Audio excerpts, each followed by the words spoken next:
Hello YouTube, it's Blade here, and I have another build order. This one's going to be for the Zerg versus Zerg matchup. And for those of you who do not know this, going into Heart of the Swarm, certain Zerg units did get buffs and debuffs, such as the Infestor got nerfed badly with its fungal growth abilities, and going into Heart of the Swarm, mutalisks got a huge buff of they were buffed to become a little bit faster, only slightly though, and now they regenerate health whenever you're playing. So usually whenever you go into ZvZ, you're going to see a lot more mutalisk play, just because they did get a buff in Heart of the Swarm. And as you'll see later, going for mutalisk and Zerg versus Zerg is a very good way to go. And in this build order, it's going to basically show you how to go into Speedling mutalisk. And they kind of complement each other because you can dump all your extra minerals you're going to have in your economy and your Speedlings, and just use all your Vespian for both gas and upgrades. Okay, and currently I'm trying to work on drone harassing up in the beginning of the match. But if you're wondering what I'm doing at base, I'm just making sure I drone up. You want to go for a 9 overlord. I'm basically always going to be telling you to go for a 9 overlord because it is the best start. They have people who have gone and done the math behind it, and while some people would say 9 overlord can't be the best because it's just the simplest, it turns out that it's about 15 minerals better than any of the other starts that you can do. So do a 9 overlord, go into a 15 spawning pool. After that you want to go into a 16 hatch and into a 16 extractor. So you see I'm going into my 16 hatch right now. I really didn't get to do too much damage with that drone harass I did, but I did get him to pull 5 drones off the line while I was attacking, which is always good, making your opponent stop mining time. There goes my 16 hatch. 16 pull should be coming up. There it is. And whenever your pull's up, you want to make sure you get 3 good drones on gas. On your first 100 gas, you want to make sure you go for a metabolic boost. And if you plan on using banelings, then use the next 50 gas for a banelings nest. And after that, there's going to be a lot of timings on when you should be doing things. Basically, you want to start a queen somewhere around the 16 to 20 supply cap. You can mess around with it, decide which is your favorite timing to do that with, but somewhere between 16 supply and 20 supply, you want to be making your queen. And I just spawned 2 zerglings just to get some scouting information. I got my scouting overlord over here, and I'm gonna go put him hiding now that I see my opponents drop his expo. And he's going to do the same thing. Let's see. Basically, I vomited, and just like in my roach rush strategies, I put the queen at the front. Although in this matchup it's not as important because you're going to have an expo right here. And basically I sent a zergling right here, and then later I send another zergling right here. That way, if he has a massive speedlings coming at me, I know which way they're coming and I know about how many he's going to have. So back at base, you want to make sure on 25 you make an overlord, and that should basically make it to where you're not going to become supply capped.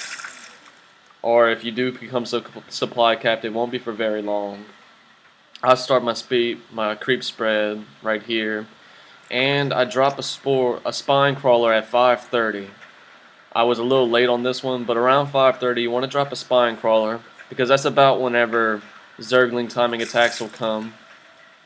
Or if he was following my roach rush, that's about when that would be coming too. And having static defense is always good. Around 6 minutes, you want to drop your 2nd and 3rd extractors. Make sure you get drones on gas as soon as they pop. And you see right here, I noticed how many speedlings he had, and I see that they're going to be coming from this way. So I have 1 spine crawler. And since I know that he has speedlings coming, I drop another spine crawler, and right here, I'm going to attempt to block the ramp to my main by dropping 2 spine crawlers and putting the queen in the middle on the hold command. That way he can't just run speedlings into my main base and destroy my economy. And as you can see right here, he's getting ready to come attack. I really don't know why he took so long to do it. And I probably should have put the spine crawler in the mineral line. That would have held him off a little bit longer. But I don't waste any time. I do make the drones run into the mineral line. And I kind of noticed that there's a small gap between my queen and the zergling, so I kind of move her and put her on the hold command again. I had a second queen already spawning, and her and my zerglings kind of cleaned this up. But basically, whenever you're in Zerg versus Zerg, this is one of the biggest matchups where you don't want to panic, because ZvZ can be very stressful, and a lot of people agree that it is the worst mirror matchup out of all of them. But just hang in there and try not to lose your cool.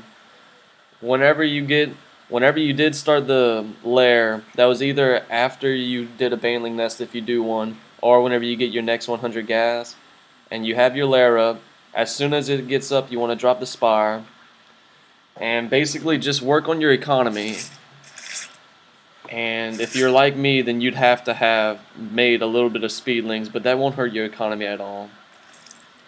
And having some speedlings is always good, just in case he does come attack again. I should have probably moved these spine crawlers up to the front, but he wasn't coming, so I was fine. And basically, remember to keep in Zerg versus Zerg. It's going to be a little while before mutalisks get out on the field, so try to spread your overlords. You can see I have this little corner, I have one right here, and he has one on all 3 of these corners. And just kind of remember to try and keep your creep spread. It's not as big a deal as it is in the other matchups, because you're going to be fighting your opponent on creep, and you're going to be defending on creep. But creep spread is important in all game types whenever it comes to map control, because you want to know where your opponent's coming from. And creep can give you vision. And if you don't know this, all Zerg units move a little bit faster on creep.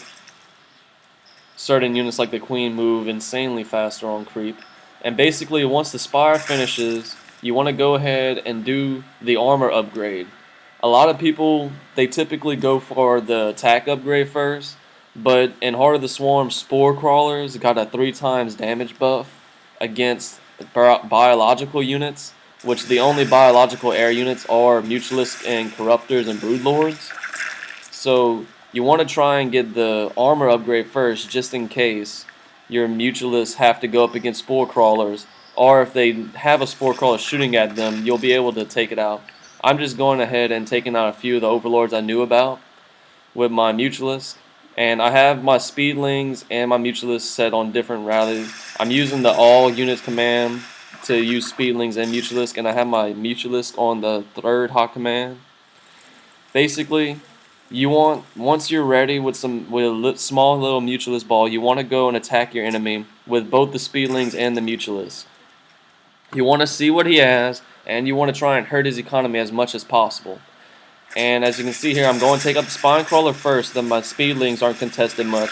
And then I see he has a spore crawler, and since they did get a damage buff, you want to use your speedlings to fight spore crawlers, and once they're done and out, you want to go back and try to hurt his economy as much as possible.